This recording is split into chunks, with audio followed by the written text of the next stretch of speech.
Le soir de ce même dimanche, les disciples étaient réunis dans une maison.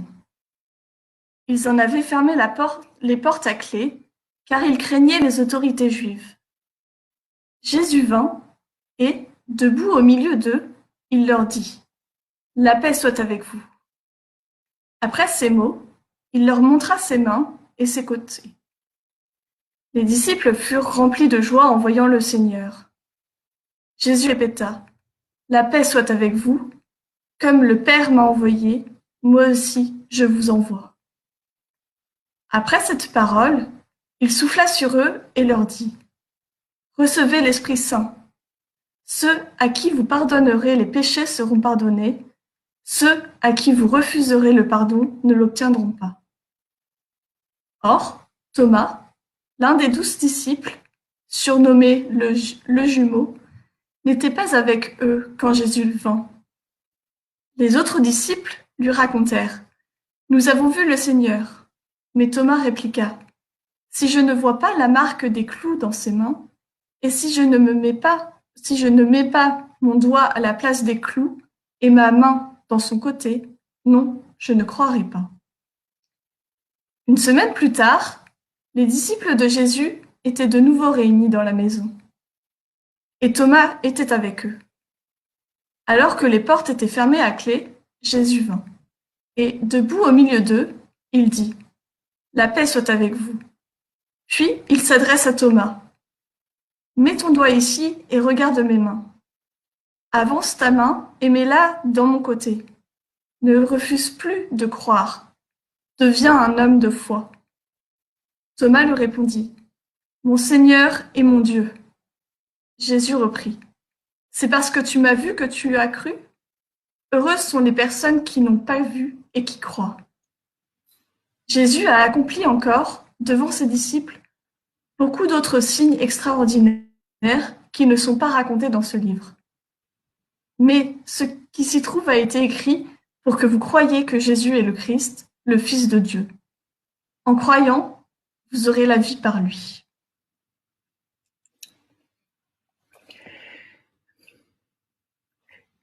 Alors, ceux qui connaissent notre manière de vivre les cultes savent qu'il y a toujours un moment de méditation, de réflexion, et puis d'échange, et donc ensuite un moment de message que j'essayerai de vous laisser. Et vous avez la possibilité d'interagir et d'écrire au fur et à mesure ce que vous partagez, ce que vous ressentez. Je vous propose de structurer notre réflexion de ce matin de Pâques en deux temps, puisque il est dit dans la fin de l'évangile de Jean que ce qui est écrit a été écrit pour que nous puissions croire que Jésus est le Christ et qu'en croyant nous ayons la vie par lui. Je vous propose dans un premier temps de voir comment nous pouvons recevoir ce récit de la résurrection aujourd'hui, ce que nous pouvons en faire de ce texte, de ce récit, de cette histoire que nous venons d'entendre, que Irène nous a lu. Et nous aurons un temps d'échange autour de ce texte. Et puis un deuxième temps de message où, voilà, quel effet la résurrection, ce récit produit sur nous. Et je vous proposerai, je pense, parole d'évangile à ce sujet. Alors entrons ensemble dans ce récit biblique et on y rentre facilement puisqu'il y a comme une similitude de situation, vous en avez peut-être remarqué, qui nous permet de nous projeter assez facilement dans cette histoire de confinement. Les disciples réunis dans une maison, ils avaient fermé les portes à clé car ils craignaient les autorités juives. Je sais que certains ne sortent pas parce qu'ils craignent de contaminer ou d'être contaminés, et certains ne sortent pas parce qu'ils craignent les autorités. 135 € de... On comprend aussi que ce que ces disciples peuvent ressentir de désespoir devant l'absence d'issue. Vous voyez, c'est enfermé, voilà, le maître est mort et que va-t-il se passer? Vous voyez, pas d'espoir possible. Et notre expérience actuelle, au fond, d'enfermement dans cette situation, on ne voit pas trop où ça va aller, devient une sorte de parabole de la vie, une expérience universelle de tous. Alors certains disent, dans cette période d'enfermement, vive Internet, vive la technique. On pourrait se dire ça d'ailleurs ce matin. Vive les nouveaux outils de communication, de partage. Mais pour ma part, ce que j'en vois, c'est que Dans mon entourage, je vois beaucoup de frustration devant l'objet informatique qui nous dépasse et parfois nous terrasse. Je vois des proches là qui passent des heures à essayer de se battre contre la machine pour se connecter. Ce que j'expérimente aussi, c'est que combien ces outils qu'on appelle réseaux sociaux peuvent masquer l'absence de communion, la profusion des connexions avec ceux qu'on appelle les amis, avec tous les guillemets que ça c'est nécessaire. Là aussi, la similitude des situations apparaît comme une évidence. Il semble que face à la difficulté, seule la communion fraternelle procure la chaleur dont nous avons besoin. Et d'être ensemble là, de nous savoir ensemble, de voir toutes ces photos, des gens qui sont arrivés, qui ont partagé leurs photos, etc. Et tous ceux qui n'ont pas envoyé leurs photos, il fait que on a besoin des uns des autres et nous le ressentons. Alors, dès qu'on rentre dans ce récit, on est confronté à la facilité déconcertante avec laquelle Jésus traverse les murailles pour nous rejoindre. Il semble, en entendant ce récit de résurrection, que les seules véritables prisons sont psychologiques et qu'en fait, il n'y a aucun obstacle réel entre lui et nous. Jésus vint et debout au milieu d'eux, il leur dit « La paix soit avec vous ». Comme ça, en quelques mots, il traverse les murailles. Si tu le laisses venir, il viendra te rejoindre là où tu es, derrière ton écran, dans ta vie, derrière ton téléphone. Il viendra te rejoindre. Pour lui, il n'y a pas d'obstacle. Il n'y a pas de lieu hors d'atteinte, hors d'haleine, hors d'œuvre, hors de son œuvre. Il arrive avec un message d'apaisement. Et il le répète autant de fois que nécessaire. La paix soit avec vous. La paix soit avec vous. Et pour que cela soit concret, réel, il ne suffit pas de le dire, pour que cela puisse infuser, il souffle sur eux et il leur dit « Recevez l'Esprit Saint ». Portés par le souffle saint, qui pourrait les tenir confinés, ces disciples? La peur des autorités, la peur d'être contaminé, la peur de la mort? Mais ne savez-vous pas que l'esprit, comme le vent, souffle où il veut et quand il veut? Tu entends le bruit qu'il fait, mais tu ne sais pas d'où il vient, ni où il va. Le souffle te rend libre, parce que Jésus souffle sur nous. Par le souffle qui habite en toi, là, que tu sens, tu peux rester chez toi, à l'abri, et tout en sachant que tu es totalement libre. Les vraies prisons sont spirituelles. Voilà la vérité. Voilà ce que je garde profondément de ce texte. Un effet immédiat qui se ressent dans nos vies. Voilà ce que je vous souhaite par le souffle saint, que vous sentiez l'apaisement venir en vous. Un apaisement qui signifie que la difficulté a été traversée. Vous voyez, ce n'est ni une échappatoire, ni une porte de sortie, ni une sorte de champignon hallucinogène. Hein. Non, cet apaisement vient d'une présence au cœur de mon problème, au cœur de mon enfermement. Quelqu'un vient me rejoindre. Je ne sais pas si vous connaissez le livre de Job. C'est très exactement ce qu'il demande. Ce n'est pas une solution magique à ses problèmes, à ses difficultés. Ce n'est pas un coup de baguette magique pour que les difficultés disparaissent, pardon. Mais c'est une présence, une parole de Dieu qu'il réclame. Viens me rejoindre là où je suis, dis-moi la vérité, parle-moi vrai. Et à la différence des amis de Job qu'il rabroue vertement, en leur demandant de se taire plutôt que de dire des âneries, de continuer à proférer des âneries, Job va provoquer Dieu jusqu'à maudire le jour de sa naissance et par l'invective le mettre en accusation. C'est de ta faute tout ça, c'est de ta faute. Et Dieu répond à Job et Dieu vient traverser la muraille de la colère de Job. Où est-ce qu'il faisait obstacle? Job en colère.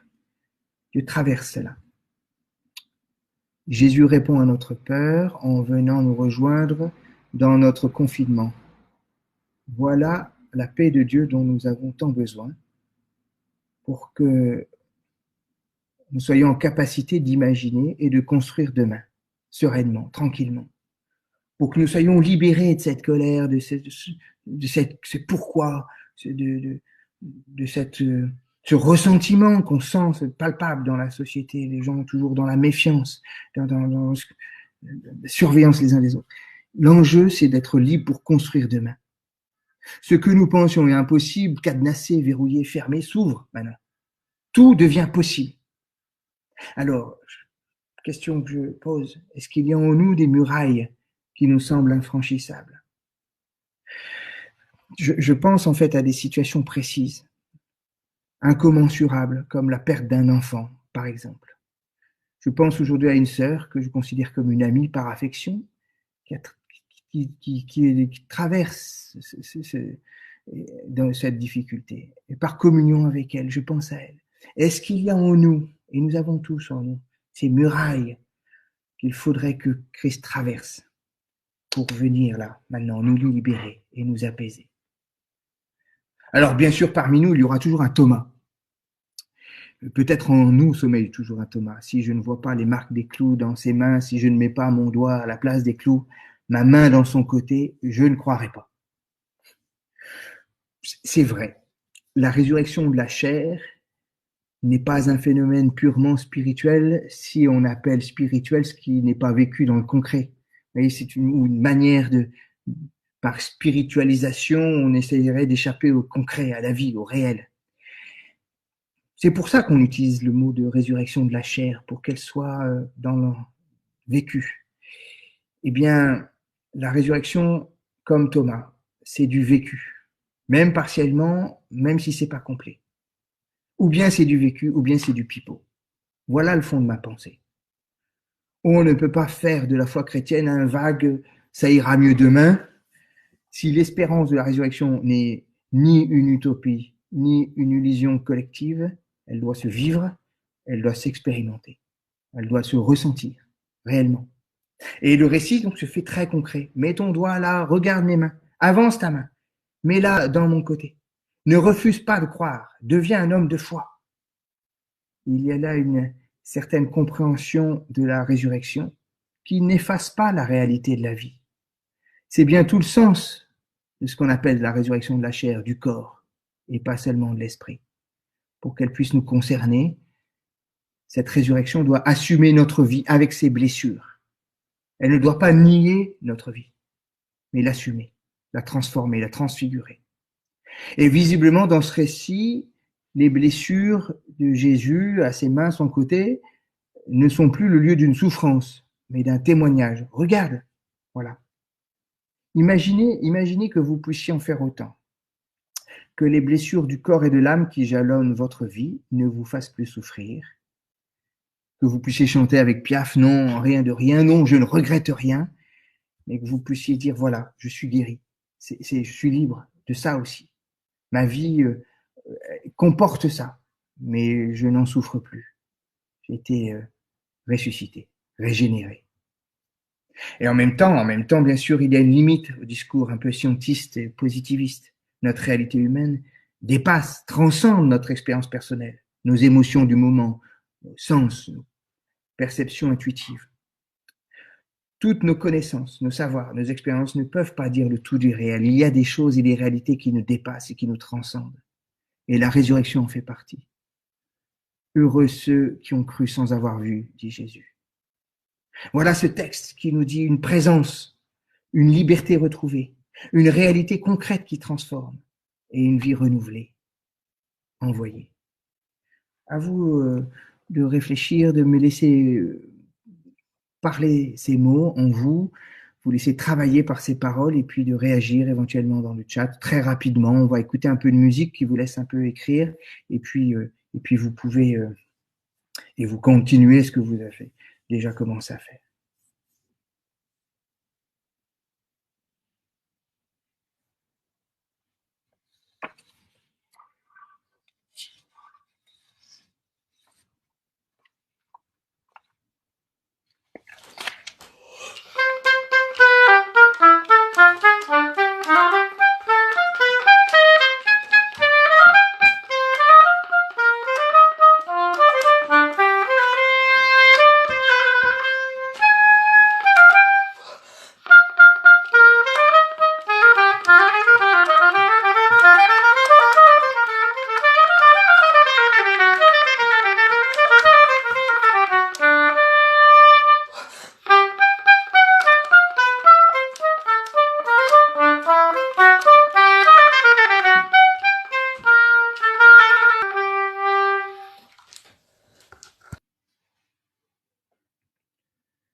Émile. Mettre ses doigts dans les plaies d'un autre, c'est agir pour croire ou parce qu'on croit. Moi, je trouve que ce que je trouve fort ce que je trouve un peu particulier avec Thomas, c'est qu'il a raté la première venue de Jésus. La première fois où Jésus apparaît et il se montre à ses disciples, il n'est pas là. Et je me souviens du témoignage de quelqu'un qui me disait ça, il me donnait ce témoignage dans l'église. Il disait, moi j'ai l'impression en arrivant dans l'église comme si j'arrivais dans une grande fête.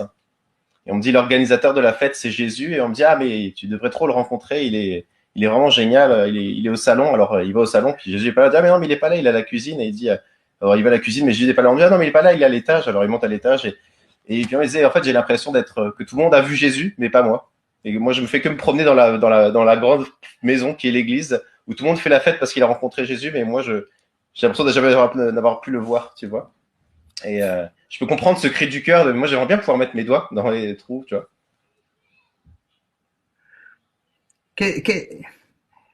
Qu'est-ce que vous ressentez, vous qui recevez ces paroles? Est-ce que vous aussi, vous aimeriez mettre vos doigts pour vérifier, quoi, histoire d'être dans le concret, dans l'actuel, ou bien est-ce que les effets de cette parole, enfin, de la présence du Christ dans votre vie, suffisent à libérer en vous ce potentiel de vie? Est-ce que il y a des barrières? Moi, j'aimerais bien qu'on partage là-dessus sur ce qui fait effectivement obstacle à certains, ceux qui ratent, voilà, les Thomas, ils sont pas là, quoi, au moment où ça se passe et qu'ils se disent mais moi j'ai tout raté, c'est pas possible. La parole reste mystère pour moi, dit Marjolaine. Je pense à toutes les personnes qui sont. Alors moi, je suis pas seul à la maison, mais je pense à personnes qui sont seules, qui sont confinées seules justement et qui aimeraient bien que Jésus apparaisse, tu vois, mais qui, malgré toute leur foi, se sentent irrémédiablement seuls. Ouais, c'est ça. Alors, effectivement, il y a une barrière qui s'établit, qui fait qu'on se sent seul. Est-ce que, alors, mon hypothèse était de dire que cette barrière, elle était psychologique, spirituelle, que les prisons sont à l'intérieur de nous-mêmes, les murs sont dans nos têtes et dans nos cœurs, il y a des contraintes, effectivement, mais ce qui nous empêche de nous rejoindre et d'entendre et de laisser Christ nous rejoindre, c'est les murs qu'on se crée et qu'on oppose à sa présence. Les murailles comme... Il y a Éléonore qui dit « Si Thomas a des doutes sur ce que les apôtres lui racontent sur la première venue de Jésus, est-ce qu'il doute de Christ en gros ou est-ce qu'il doute de ses compagnons qui lui parlent de la... Tu vois, est-ce qu'on doute vraiment de Dieu ou on doute du témoignage de ceux qui en parlent ?» En fait, effectivement, on a l'impression que tant que Thomas l'a pas vécu lui-même, la confiance qu'il a dans ses compagnons ne suffit pas. Et pour constituer notre foi, il y a une part d'intelligence, de ce qu'on rationnellement on peut accepter, et il y a une part de relation, c'est-à-dire à qui on fait confiance. Un tel m'a dit ça, mais je lui fais confiance. Et il y a une part d'expérience. Et je crois que notre foi en la résurrection s'articule sur les trois. Ce que je sais, ce que j'ai compris, ce que intellectuellement j'ai compris, à qui j'ai fait confiance, les gens qui m'ont parlé, mes parents, mon pasteur, la Bible, c'est à qui j'ai fait confiance, et puis ce que j'ai expérimenté moi-même. Mais si on perd l'expérimentation réelle, eh bien, je pense que le trépied se casse la figure. Et c'est ça qu'explique Thomas. On a besoin de le vivre. Et moi, je comprends les gens qui disent, je ne me contente pas d'une affirmation, il est ressuscité. Il faut que ça ait un impact. Il faut que ça ait un impact. Et c'est peut-être ça que je vous propose dans la deuxième partie de notre réflexion, de notre méditation, dans le message que je voudrais partager avec vous. Comment expérimenter la présence de Jésus dans nos vies? Vous voyez ce que dit le texte biblique. Il est assez... Ce qui a été écrit pour que vous croyiez que Jésus est le Christ. Et en croyant, vous aurez la vie. Par lui. Vous aurez la vie. Comme si la vie, vous ne l'aviez pas encore. Qu'est-ce que cela veut dire, avoir la vie par lui? Moi, je comprends ce récit comme un récit de délivrance, de libération, de désaliénation de la vie d'un homme confiné, enfermé dans sa peur. Peur des autorités juives, mais peur, quelles que soient les peurs qui nous... L'évangile de Jean prétend que ce récit a une valeur universelle pour toutes les situations et d'une particulière actualité pour nous. Voici le chemin que la Bible nous propose. Refaisons le trajet. À l'origine, la liberté de l'homme est donnée comme constitutive de sa vie. On disait ça vendredi dans l'échange à propos de la croix. Dieu nous crée en se retirant pour laisser de la place à sa créature, pour lui donner une certaine liberté. Et dès lors, chacun possède son existence propre, parce que Dieu s'est retiré pour nous laisser exister. Entendons-nous bien, la liberté originelle de l'homme, de l'humain, ne se trouve ni sans limite, il y a dans le jardin un interdit de manger l'arbre de la connaissance du bien et du mal, ni sans lien ou sans engagement. Il n'est pas bon que l'homme soit seul, et l'apparition de la femme, et c'est l'apparition du lien, ni sans Dieu, et tous les jours dans le jardin, l'homme se promène avec Dieu dans la brise du soir, ni sans responsabilité. Vous voyez, c'est pas une liberté d'adolescent, il y a la responsabilité de nommer les choses et les êtres. C'est-à-dire que Dieu demande à l'homme, vas-y, nomme les choses et les êtres. C'est avoir autorité dessus, et donc une lourde responsabilité à assumer. La liberté est donnée comme constitutive de la vie. Il se vit dans l'unité, dans l'apaisement où il y a des limites, il y a de la relation, il y a de l'engagement, il y a la présence de Dieu et il y a la responsabilité assumée.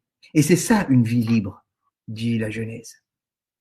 Mais ce qu'il faut bien voir, c'est que la liberté se perd. Notre liberté se perd. La perte de notre liberté se joue à la fois en nous et hors de nous. C'est comme un subtil mélange, un subtil alliage de destin, chose qui s'impose à nous, une situation impossible, d'empêchement, d'obstacles, qui échappent à notre volonté. On n'y peut rien, c'est comme ça. Et à notre pouvoir, c'est ce que nous subissons. Et d'autre part, à côté du destin, une part de responsabilité, de faute, de culpabilité, d'orgueil, de volonté de domination. Vous voyez, c'est ce que nous faisons, nous, le mal que nous perpétuons. Et le mélange des deux, entre ce que nous subissons et ce que nous faisons, provoque en nous ces sentiments d'impuissance, d'absurde, de solitude ou d'être pour la mort. Voilà la vérité, nous vivons pour la plupart, quelques exceptions près, nous vivons pour la plupart notre existence comme une lente dégénérescence, une perte inexorable, un amenuisement inéluctable de nos facultés intellectuelles, de nos capacités physiques, de notre autonomie, de nos relations amicales, familiales, de notre patience, de moins en moins de patience, de notre ouverture d'esprit. Plus on vieillit, moins on accueille la nouveauté, la créativité, la vitalité. Notre vitalité s'amenuise petit à petit, et même notre goût pour la vie, pour la nouveauté. La perte irrémédiable de notre liberté. Le mot qui convient le mieux pour parler de ce long processus, c'est celui de dégénérescence. Nous finissons par vivre comme des dégénérés, parce que nous avons perdu la liberté. Je vous propose donc de comprendre la résurrection apportée par Jésus comme une régénération de notre liberté. Je vais insister sur ce mot aujourd'hui, je voudrais que vous gardiez ce mot. Au cours de l'histoire, on a utilisé de nombreuses images pour rendre compte du salut. On a parlé du pardon face à la culpabilité, de la purification face à la contamination, à la souillure, de la guérison des infirmités ou des maladies, de la délivrance du destin, de la nouvelle naissance face à la mort. Toutes ces images ont leur validité, je ne les rejette pas du tout. Je n'en rejette aucune. Je vous propose et je suggère d'utiliser aujourd'hui le mot de régénération. Régénération. Si vous ne comprenez pas le mot résurrection, je vous propose celui de régénération. Pourquoi? Parce que je ne veux absolument pas parler du salut d'une manière théorique. Il me faut essayer de rester au plus près de la réalité vécue et des expériences réelles. Je pense que c'est une question de crédibilité dans ce que nous croyons, dans ce que nous proclamons. La vie de régénéré vient s'opposer à l'espèce de dégénérescence que nous expérimentons. Et cette vie de régénérer associe plusieurs dimensions qui se complètent, à mon avis.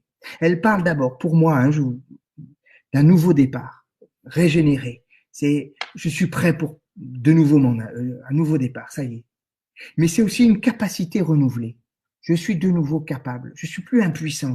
C'est régénéré. Ma capacité est régénérée. Je vois derrière ce terme une sorte de vitalité intérieure retrouvée. Cet élan vital, voyez, cette envie de vivre, ce désir, c'est ce qu'on avait parlé du désir de vivre, c'est renouvelé. Et du coup, c'est une expérience de liberté vécue, puisque je suis de nouveau capable, puisque je puis de nouveau en parler, je suis de nouveau libre. Mais il y a aussi derrière la régénérescence quelque chose comme une pureté, une innocence reconstituée. C'est la pureté originelle est renouvelée. Et donc une ouverture vers l'avenir. Voilà la résurrection. C'est ça, la régénération. Vivre une vie de régénérée. Et je voudrais insister sur un point qui me semble essentiel. L'idée de régénération implique aussi que notre vie vécue ne soit pas totalement annihilée par la mort et disparaisse complètement. Je crois qu'il y a quelque chose de notre vie qui se garde, qui dure, qui est conservé dans la mémoire de Dieu. Vous savez, comme le bon grain de la parabole que le maître choisit de garder dans son grenier après avoir brûlé la mauvaise herbe le jour de la récolte. À la différence de la recréation qui semble dire, allez, du passé faisons table rase. La régénération implique le choix assumé par Dieu de la possible beauté de notre existence, avec tout ce qu'elle contient, d'erreurs, de fautes, de fragilité, d'impossibilité, de blessures, mais aussi de beauté, de bonté, de grandeur, de courage, de fidélité, de promesses tenues, de pardon donné pour renaître. Voilà, c'est ça la régénération. Toute ma vie n'est pas moche. Dieu choisit de régénérer notre vie en la transfigurant pour l'accomplir, pour l'apporter vers sa perfection, vers son accomplissement. Ceci implique les cicatrices de nos mains et de nos côtés, qui racontent l'épaisseur de notre vie, quand les blessures et les échecs ne sont pas simplement niés, mis sous le tapis, mais revendiqués, assumés, transformés, régénérés. Notre vie a de la valeur. Notre vie telle que nous la vivons a de la valeur. Voilà pourquoi Jésus ressuscité vient nous y rejoindre. Il ne nous amène pas dans le royaume, il vient nous rejoindre et il vient nous transformer notre vie ici. La complétude de ta vie ne se fera pas sans toi. Voilà ce que dit Jésus. La régénération de notre vie guérit ce qui a été malade, nettoie ce qui a été sali, répare ce qui a été abîmé, retrouve ce qui a été perdu, régénère ce qui a été dégradé. Blessé peut-être, mais vivant, vivant, vivant pour Dieu. C'est ici qu'il faut entrer dans l'éternité du royaume, vivant pour Dieu. On ne vit pas la fin du monde. Maintenant, nous entrons régénérés dans ce que Paul Ricoeur appelait la passion du possible. À grande distance de la méfiance, du soupçon permanent qui détruit tout sans jamais rien proposer. Je suis terriblement agacé devant les informations que je reçois en permanence sur la méfiance permanente qui s'exprime les uns contre les autres. La passion du possible, vivre en régénéré, nous sommes citoyens du royaume de Dieu, nous savons que nous ne sommes pas en train de vivre la fin du monde, parce que nous sommes dans l'éternité pour Dieu. Mais en Christ, nous sommes régénérés pour prendre soin des autres, pour toujours traverser par la mort et l'angoisse. C'est notre combat de chrétiens, de protestation contre la souffrance et contre le mal subi, dans lequel nous suivons Jésus, qui nous montre un amour plus fort que la mort, un amour qui répare, qui préserve, qui prend soin, qui protège, qui s'interpose et qui s'oppose, qui dit non, une préoccupation ultime pour l'autre. Je disais ça vendredi, j'en ai plus qu'assez de nous entendre tout le temps, à la fin de tous les messages, prenez soin de vous. Non, prenez soin des autres. Le Seigneur prend soin de vous. Laissez les autres prendre soin de vous, mais vous, préoccupez-vous des autres.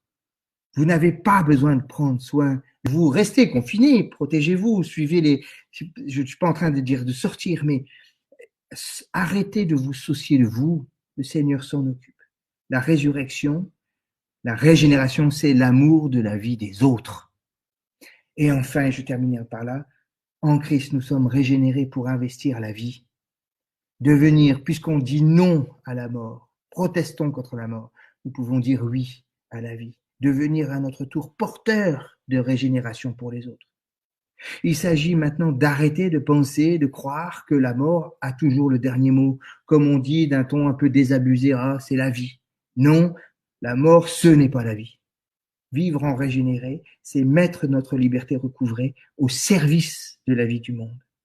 L'entraide, la solidarité, certes, mais aussi la santé, la science, la justice, la sauvegarde de la planète, le règne animal, le règne végétal, c'est cela notre responsabilité. Investissons sur la vie. Et bien plus encore au service de la beauté, de la joie, de la créativité, de la vie et de l'art, comme l'essence même du sens de la vie. Oui, faisons entendre un grand oui à la vie. Amen.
Bon.